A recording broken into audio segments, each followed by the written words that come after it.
Sedition case versus BP Sara Duterte under review, sabi po ng DOJ. Kaya bigo sa inyo mga kababayan, sabay-sabay, ito yung mga tinatawag nating mga sword of Damocles. The resolution on the sedition and grave threats complaints against BP Sara Duterte is currently under review according to the DOJ. The complaints were filed last year following her threat, conduct, grossly immoral conduct, conviction of a crime involving moral turpitude, at paglabag sa lawyer's oath at willful disobedience sa lawful orders ng korte. Kapag kasi po, mga kababayan, ang isang abogado threat, gross misconduct, conduct unbecoming of a lawyer, paglabag sa lawyer's oath na dapat ginagalang ang batas at nagpapagang mga balita at pagtalakay sa mga isyu ng lipunan. Bulsa! Opinyon, banat at paglalantad sa katotohanan. Bulsa! What you see is what you get. You decide. Hello po mga kababayan, si Dante Maravillas. Sunod-sunod na pong kamalasan ang dumarating kay Sara Duterte. Ano niya, Mr. Maravillas? Hindi lang pala impeachment, pati disbarment. At hindi lang kay Sara, pati kay tatay niya, kay Digong. At isa pa, mga kababayan, nire-review na ng DOJ yung draft resolution. Yan o, draft resolution in grave threats and sedition case versus BP Sara Duterte under review, sabi po ng DOJ. Dahil bigo sa inyo mga kababayan, sabay-sabay, ito yung mga tinatawag nating mga sword of Damocles. Sabay-sabay na bibitawan. Yan o. 16 hours ago, nag-post si Trixie Cruz Angeles. Sabi niya, paramdam, reaction niya dito sa report ng GMA News. The resolution on the sedition and grave threats complaints against BP Sara Duterte is currently under review according to the DOJ. The complaints were filed last year following her threat to have President Bongbong Marcos and First Lady Lisa Marcos assassinated. Paramdam daw. Ginawa niya yun, nalangan man palampasin. Di ba po? Sabi nga natin, consequences ng ganyang mga maling aksyon.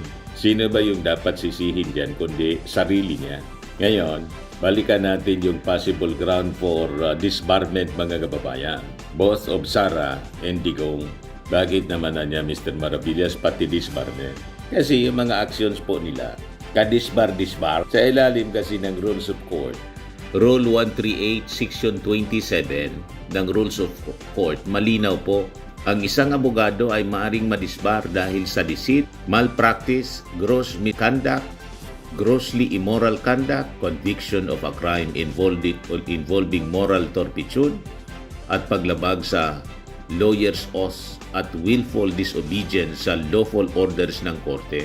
Kapag kasi po, mga kababayan, ang isang abogado, lalo kung may mataas na posisyon sa gobyerno, nagpakita po ng asal na labag sa Code of Professional Responsibility and Accountability yung tinatawag, or CPRA. Hindi po pwedeng sabing style lang yan. Ang lisensya po sa pag-abogado, alam nila yan, isa itong pribilehiyo. Hindi siya po immunity na kumo abogado, pwede na. Lalong hindi pwede ang asal na mga ganyan na tulad ng ginawa ni Sara na nagbanta, mga kababayan. Ang binantaan pa, Presidente, First Lady, tapos Speaker. Sa ilalim po ng CPRA, ang isang abogado po ay dapat nagpapakita ng courtesy. Nakita ninyo mga abogado na matitino, maingat sila sa pananalita, piling-pili nila yung mga language na ginagamit. Kahit galit, may pagalan pa rin sa kanyang katunggali. Ganon po ang mga matitinong abogado. May tinatawag na civility and restraint. Kahit pa sabihin mga kababayan na hyperbole tulad ng palusot nila, ito po ay maaring pumasok sa grave threat, gross misconduct, conduct unbecoming of a lawyer, paglabag sa lawyer's oath, na dapat ginagalang ang batas at institusyon. Ang simpleng tanong mga kababayan, kung ordinaryong abogado ang gumawa nito, papayagan ba ng Supreme Court? Pangalawa, nakadisbar-disbar yung inciting to sedition na under evaluation na po ng DOJ, under review. ang mga pahayag, mga kababayan, na maaaring mag-udyok ng galit laban po sa ating pamahalaan o magpasiklab ng destabilization or destabilization narrative ay maaari pong ikonsidera bilang inciting to sedition. Ang isang abogado kasi, mga kababayan, hindi dapat maging instrumento siya ng pagwasak sa rule of law. Di ba po? He or she is an officer of the law. Yun ang tawag sa isang abogado. Yung freedom of speech, mga kababayan, hindi man siya pwedeng maging freedom from professional consequences. Tama po? Then yung isa pa, yung pagiging, yung nangyaring very unethical conduct niya at paggamit ng mga intemperate language. Yung nakita ninyo, paulit-ulit na paggagamit ng mga salitang pagbumura, pananakot, at yung sabi niya, tinabihan daw niya si Amy Marcos, na ukayin niya yung mga labi ng dating Pangulong Ferdinand Idralin Marcos Sr. at itatapon niya sa West Philippine Sea. Yun mga kababayan. Sa CPRA kasi, mga kababayan, malinaw po ang requirement ng dignity and respect sa public discourse. Sabi nga natin kanina, ang isang abogado ay isang officer of the court. Hindi siya dapat maging simbolo ng bastos at marahas na pag-ugali. Di ba po, mga kababayan? At yung past misconduct niya, remember, yung binugbog niya, sinapak niya yung isang sheriff sa Davao. Ang physical assault, mga kababayan, sa isang court officer, pwede po itong pumasok sa gross misconduct, violation po ng lawyer's oath, at saka conduct prejudicial to the administration of justice. Alam ito ng mga matitinong abogado, then yung alam na natin, yung maling paggamit ng confidential funds. Kung mapapatunayan po na may deceit or may misuse or irregularity, maaari po itong pumasok sa deceit, malpractice, saka gross misconduct. Di ba po? Ang isang abogado kasi, mga kababayan, na nagtatrabaho sa gobyerno, may mataas siya na fiduciary sa publiko, fiduciary duty sa ating mga mamamayang Pilipino. Tapos may unauthorized practice pa siya bilang isang abogado. Practice of law. Bilang isang public official, mga kababayan, limitado po ang pagpapractice ng law. Ang pag-angkin na maging legal representative, naalala niyo yon, ng kanyang chief of staff na si Azulaika Lopez, maaari po siyang questionin kung ito ba ay lumabag sa restrictions sa practice ng law abang siya po ay nasa posisyon bilang Vice Presidente. Tama po, parang nakalimutan na ito sa dami ng mga napasukan na problema ni Sara. Di ba po, mga kababayan? Ngayon, punta tayo sa kanyang tatay, si Digong, na posible din na mga grounds for disbarment. Unang-una siyempre dito yung kanyang war on drugs. Ito'y umiikot, mga kababayan, sa conduct unbecoming of a lawyer. Gross misconduct din, mga kababayan. At paglabag sa lawyer's oath. Pareha sila. Yung mga polisiya kasi po ni Digong, yun ang nagbigay daan sa extrajudicial killings, remember? Kaya nga po siya may kasong crimes against humanity. Incitement to violence. Laging bukang bibig yung kill. Imagine that. Tapos may admission mismo siya sa kanyang mga pronouncement of tolerance or encouragement of killings. Yung sinasabi niya doon sa pagyayabang niya sa Congress, na inutusan niya, inuudyukan niya inutusan niya si Bato at yung mga chief of police niya, udyukan na dumaban yung mga suspects. Ito. Ang sinabi ko ganito, pranggahan tayo, encourage the criminals to fight, encourage them to draw their guns. Hindi. Yan, buhay yan. Ayan na sila dyan, yan ang instruction ko. This could be a ground for disbarment. Pag tiningnan po ninyo yung... Encourage them lumaban. Pagka lumaban, patayin ninyo para matapos na ang problema ko sa siyudad ko. Sabay pagmumura. Di ba po? Malinaw? Kung na-presidente ako, ganun rin sa command conference. Diyan sa Malacanang. Kita ninyo? Yan ang utos ko. Bakit ko pagbigyan ng Umuula ng pagmumura. Malinaw po mga kababayan. Admission niya mismo doon sa Quadcom hearing ng Congress. Gross misconduct and violation of lawyer's oath. Kapag ang mismong salita mo mismo ang ebidensya, hindi ito po political attack. Ang tawag dyan, self-incriminating narrative. Galing mismo sa kanyang bibig.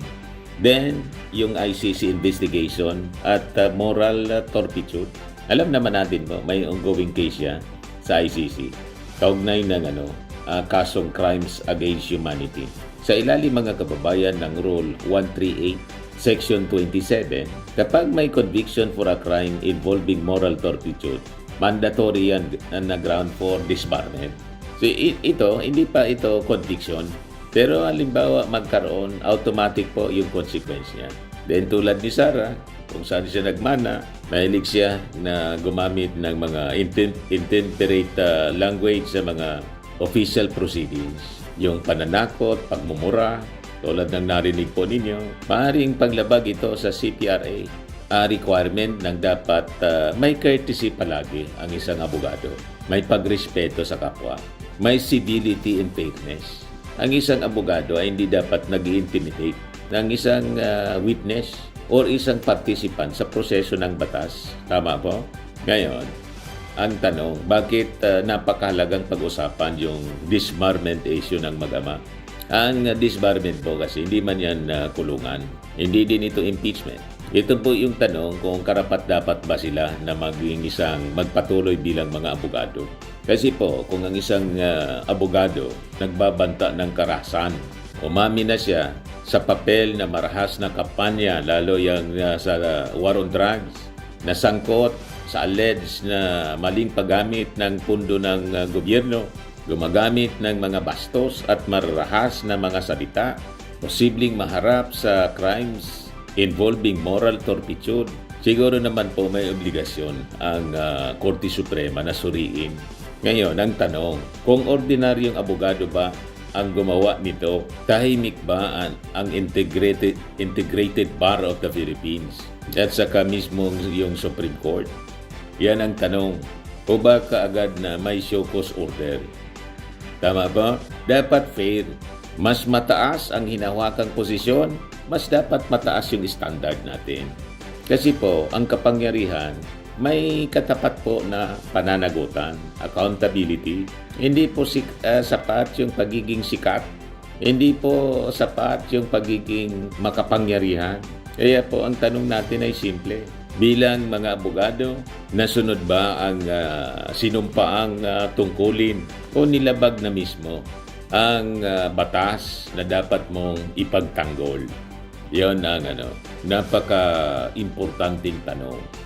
That's it mga kababayan for now sa ating short video dito po sa ating YouTube channel. Ako po si Dante Maravillas, hindi man abogado. Hindi rin nagmumura at hindi rin bastos. Pero lagi pong ako binabastos at binabas ng mga humahanga sa kanila. Kasi nga po, sila yung idol. Kaya kung ano yung ginagawa, ang kanilang leader, yun din yung kanyang mga tagasunod, bastos din, mga kababayan. Pero ako, hindi napipikon. Di ba? Pinapanangalangin ko pa nga sila na sana po mangagsisi sa kanilang mga maling gawa. Tama po? Max framing and lifting cream, pinapahid po sa mga pulses in affected area. Mainam po sa paninigas ng mga kaso-kasuan.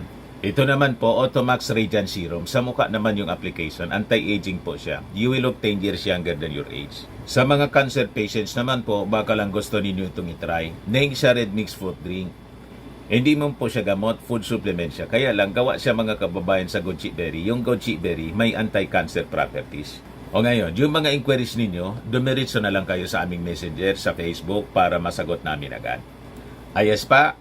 Ayos na ayos niya, Mr. Maravilla. Sa mga naghanap po ng malinis and spacious fitness gym, pumunta lang po kayo sa aming Colossal Fitness Gym. May Grab car rental din po kami. But anyway, ito po pala yung aming bagong product na binibenta online.